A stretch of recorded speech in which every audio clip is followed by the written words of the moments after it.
तो अभी हम बात करेंगे लेंज़ेज लॉ पे। ये इलेक्ट्रोमैग्नेटिक इंडक्शन के एक बहुत इंपॉर्टेंट लॉ है। मुझे लगता है इस यूनिवर्स के सबसे आसान लॉज में से एक है लेंज़ेज लॉ। ये सिर्फ कंजर्वेशन ऑफ एनर्जी को रिफ्लेक्ट करता है और कुछ नहीं है। तो इसे समझने के लिए ये फिगर देखें। यहां पर ये सर्कल जो है ये एक सर्किट है, मान ले एक वायर है, सर्कुलर वायर, सर्कुलर लूप। ये इसका एक्सिस है, ब्लू कलर से डॉटेड लाइन से जो दिख रहा है, बस ये समझने के लिए ये इसका एक्सिस है। और ये तीन कोऑर्डिनेट एक्सिस, चलिए मैं नाम दे देता हूं, ये वाई एक्सिस, ये एक्स एक्सिस और ये जेड एक्सिस। यहां पर देखिए एक मैग्नेट है, ये देखिए ये मैग्नेट है। इस मैग्नेट का ये नॉर्थ पोल है, इस मैग्नेट का ये साउथ पोल है। तो इस मैग्नेट से मैग्नेटिक फील्ड लाइंस जो है वो बाहर की तरफ निकलेंगे।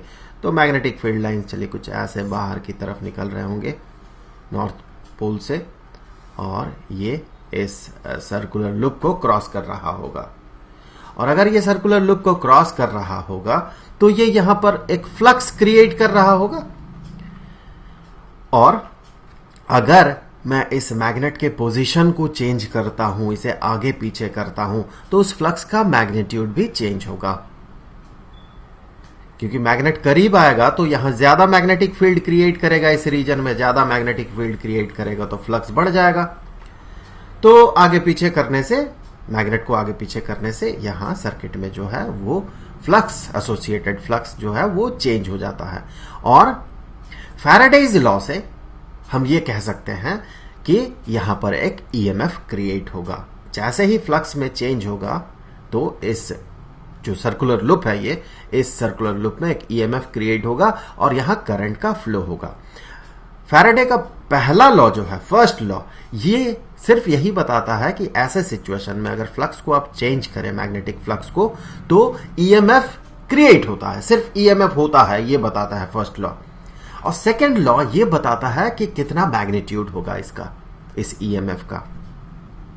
सेकेंड लॉ पढ़ते हुए हमने देखा था कि यहां जो ईएमएफ क्रिएट होगा, जिसके कारण यहां पर इंड्यूस्ड करंट फ्लो करेगा, ये जो ईएमएफ क्रिएट होगा वो ईएमएफ प्रोपोर्शनल होता है मैग्नेटिक फ्लक्स के रेट ऑफ चेंज से, टाइम रेट ऑफ चेंज से। तो जो भी हो, ये मुद्दा नहीं है, हमारा मुद्दा लेंज़ेज लॉ है। अब फैराडे का पहला लॉ और फैराडे का दूसरा लॉ, दोनों में से कोई यह नहीं बताता है कि ईएमएफ जो क्रिएट होगा वो किस डायरेक्शन में करंट को सेंड करेगा।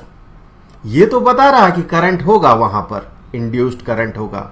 यह भी बता रहा है उस करंट का मैग्नीट्यूड कितना हो सकता है, अगर हमें रेजिस्टेंस पता हो तो। लेकिन कहीं भी फैराडे का लॉ ये नहीं बताता है कि करंट का डायरेक्शन क्या होगा, क्या करंट इस डायरेक्शन में फ्लो करेगा या करंट इस डायरेक्शन में फ्लो करेगा, क्लॉकवाइज होगा या एंटी क्लॉकवाइज होगा। अब दोनों फिजिकली सेम नहीं है। अगर ये क्लॉकवाइज फ्लो करता है तो ये वाला सरफेस जो है ये साउथ पोल बन जाएगा, मैग्नेटिक साउथ पोल। और ये अगर करंट अगर एंटी क्लॉकवाइज फ्लो करेगा तो ये नॉर्थ पोल बन जाएगा, ये हमें पता है। तो दोनों का फिजिकल सिग्निफिकेंस सेम नहीं है कि करंट इधर फ्लो करे या फिर इधर फ्लो करे तो क्या फर्क पड़ता है, ऐसा नहीं है, फर्क पड़ता है। तो इसे जो डिसाइड करता है कि करंट का डायरेक्शन क्या होगा वो है लेंज़ेज लॉ। इसीलिए कहा जाता है कि ये बहुत इंपॉर्टेंट लॉज में से एक है, और साथ ही साथ ये यूनिवर्स के सबसे आसान लॉज में से एक है, क्योंकि ये सिर्फ और सिर्फ कंजर्वेशन ऑफ एनर्जी को रिफ्लेक्ट करता है। कैसे करता है, चलिए इसी पे बात करेंगे हम। सबसे पहले तो देख लेते हैं ये बताता क्या है। इसे समझने के लिए सबसे पहले हमें तो ईएमएफ क्रिएट करना होगा, एक करंट क्रिएट करना होगा, इंड्यूस्ड ईएमएफ, इंड्यूस्ड करंट। तो हम क्या करेंगे, मैग्नेट को करेंगे यहां से मूव। तो चलिए मैग्नेट को ले जाते हैं इस सर्कल के पास, तो इसके करीब ले जाते हैं। ये हमने इसे भेज दिया सर्कल के करीब।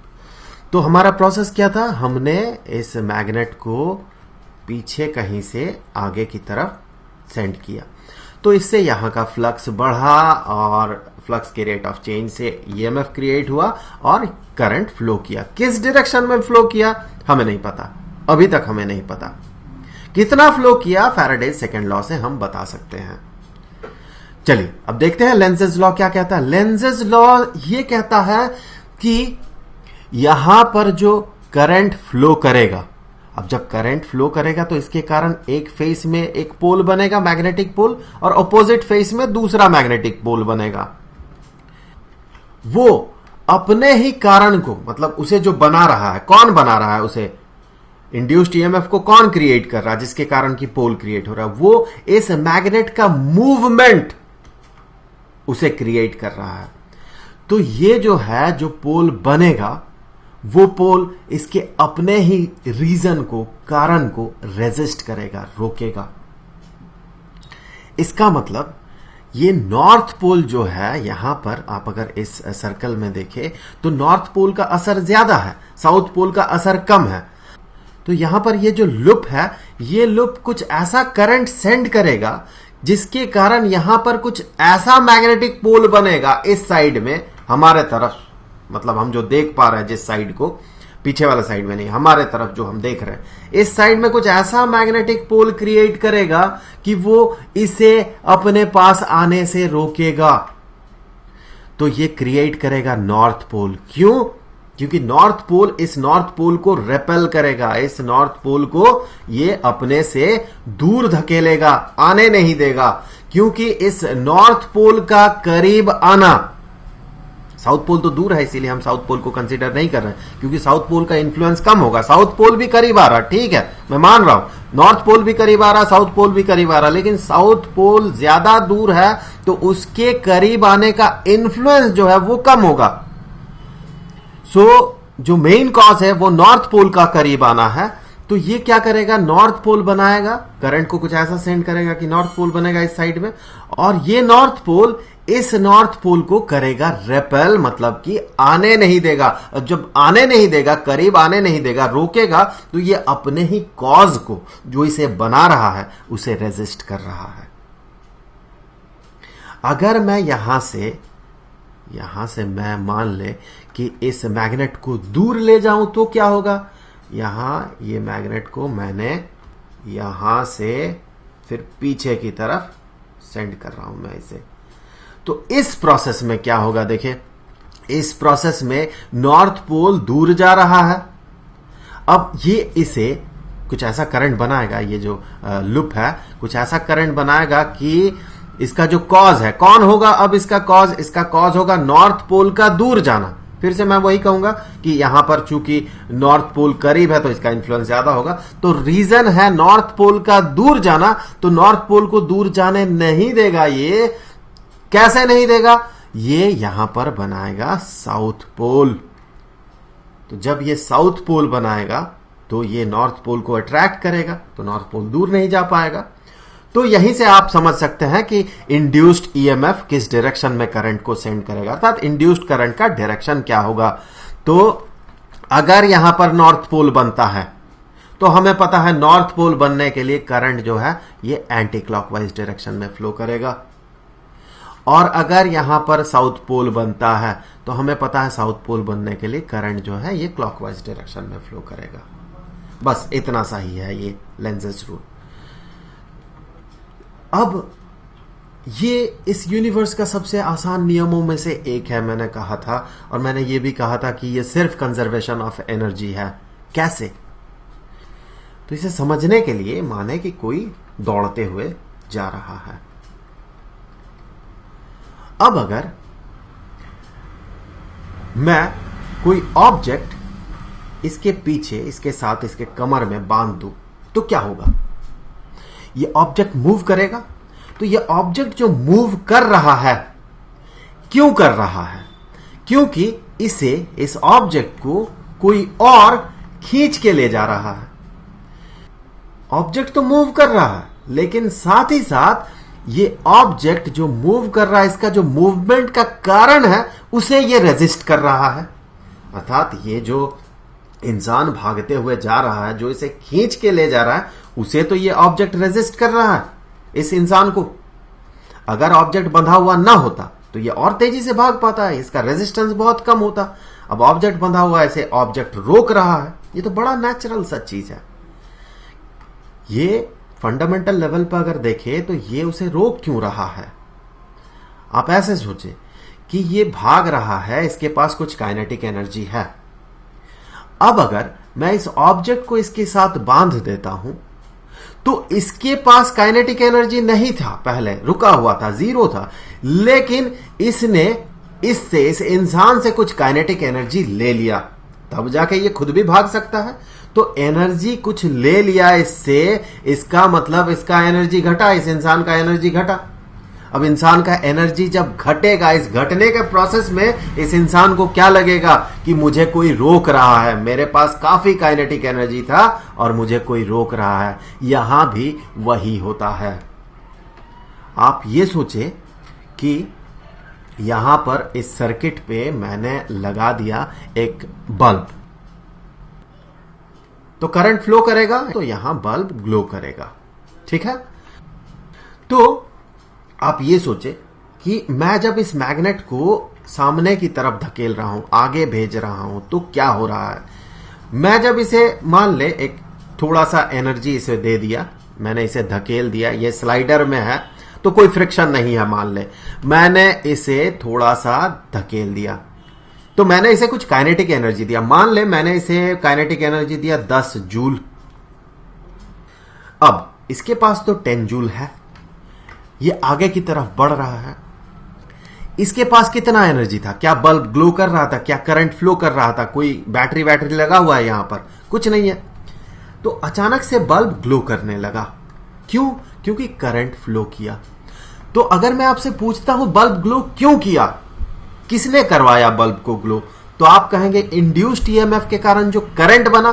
तो वो करंट क्यों बना, वो इंड्यूस्ड ईएमएफ के कारण बना। वो इंड्यूस्ड ईएमएफ क्यों बना, क्योंकि यहां जो एसोसिएटेड फ्लक्स है वो फ्लक्स चेंज किया। इस फ्लक्स को चेंज किसने किया, इस फ्लक्स को चेंज किया इस मैग्नेट ने, इसके मूवमेंट ने। तो अल्टीमेटली ये जो बल्ब ग्लो कर रहा है, कहां से इसे एनर्जी मिल रहा है, इसे एनर्जी मिल रहा है ये जो 10 जूल मैंने दिया था इस मैग्नेट को, यही एनर्जी यहां पर कन्वर्टेड हो रहा है, कोई और तो नहीं दे रहा एनर्जी। तो यही एनर्जी वहां पर चला गया। अगर एनर्जी यहां से यहां जाता है, बल्ब ग्लो करता है, मान ले 2 जूल ग्लो कर गया एक सर्टेन पीरियड ऑफ टाइम में, तो इसी से 2 जूल गया ना, इसका तो अब 8 जूल रह गया इसके पास। तो इसके पास 8 जूल रह गया, इसका काइनेटिक एनर्जी घटा, इसका मतलब इसका स्पीड घटा। इसका स्पीड घटा तो हम इसे किस तरह से देख रहे हैं, हम इसे ऐसे देख रहे हैं मानो इसे कोई रेजिस्ट कर रहा है। तो हम इसे कह सकते हैं कि ये जो है, ये जो लूप है, ये लूप करंट को ऐसे सेंड कर रहा है जैसे कि ये रेजिस्टेड हो रहा है। तो ये है लेंज़ेस रूल। अब आपको शायद लग रहा होगा कि ये बहुत आसान है, तो ये कंजर्वेशन ऑफ एनर्जी ही है। अब मान ले एक सिचुएशन आप कंसीडर करें कि अगर ऐसा नहीं होता, अगर करंट ऐसा सेंड करता इंड्यूस्ड ईएमएफ जिससे कि यहां मैग्नेटिक पोल कुछ ऐसा बनता जो कि इसके कारण को, इसका जो रीजन है जिसके कारण ये बन रहा है, उस कारण को रेजिस्ट नहीं करता बल्कि उसे सपोर्ट कर देता, तो क्या होता, तो फिर सारे प्रॉब्लम्स दूर हो जाते। कैसे, चलिए देख लेते हैं। मैंने इस मैग्नेट को थोड़ा सा पुश किया, बहुत थोड़ा सा, बहुत बहुत बहुत कम एनर्जी दिया, मान ले मैंने इसे एनर्जी दिया बहुत बहुत कम, तो मान ले वो एनर्जी है 0.001 जूल। तो इसके कारण ये जो मैग्नेट है इसे बहुत थोड़ा सा एक स्पीड मिला, लेकिन इसके छोटा सा मूवमेंट के कारण यहां फ्लक्स में थोड़ा ही सही चेंज तो हुआ। अब फ्लक्स में जब चेंज हुआ तो इंड्यूस्ड ईएमएफ क्रिएट होगा। अब यहां पर हो गया इंड्यूस्ड ईएमएफ बहुत कम और बहुत छोटा करंट एक फ्लो किया, लेकिन किया, करंट फ्लो किया बहुत छोटा। और मान ले ये इसे सपोर्ट कर रहा है, इसके कॉज को अगर सपोर्ट करता, रेजिस्ट नहीं करता, तो क्या होता, तो यहां पर बनता साउथ पोल। अब ये साउथ पोल इस नॉर्थ पोल को करेगा अट्रैक्ट, तो इसने थोड़ा सा और अट्रैक्ट किया, इस पे और ज्यादा फोर्स लगा, तो अब ये थोड़ा ज्यादा तेजी से मूव करने लगा। अब ये ज्यादा तेजी से मूव करेगा तो यहां जो इंड्यूस्ड करंट है ये और बढ़ गया, ये जो साउथ पोल है इसका मैग्नीट्यूड और बढ़ गया, तो ये और ज्यादा तेजी से अट्रैक्ट करने लगा। अब इसका स्पीड और बढ़ने लगा क्योंकि इस फोर्स बढ़ जाएगा, अब और ज्यादा इंड्यूस्ड ईएमएफ क्रिएट होगा, और ज्यादा साउथ पोल बनेगा ये, और अंततः ये जाके इस रिंग से टकराएगा और बहुत बहुत बहुत एनर्जी रिलीज करेगा। ऐसा ही होगा क्या? ये हो सकता है? मैंने इसे इतना थोड़ा सा एनर्जी दिया, बाकी एनर्जी कहां से टपकेगा? फ्रॉम कंजर्वेशन ऑफ एनर्जी हमें पता है कि एनर्जी कंजर्व्ड रहता है। एनर्जी को ना हम क्रिएट कर सकते हैं और ना ही डिस्ट्रॉय कर सकते हैं। अब ऐसा नहीं कि कोई आप कहेंगे कि भाई मास एनर्जी में कन्वर्ट होता तो नया एनर्जी क्रिएट होता। मास और एनर्जी को मिल के आप एनर्जी कंसीडर करें, तब जाके हम ये कह सकते हैं कि एनर्जी इज कंजर्व्ड। तो जो भी हो, ये था लेंज़ेस लॉ। तो फिलहाल के लिए इस वीडियो में इतना ही। मिलेंगे आपसे अगले वीडियो में नए मुद्दों के साथ। तब तक के लिए गुड बाय।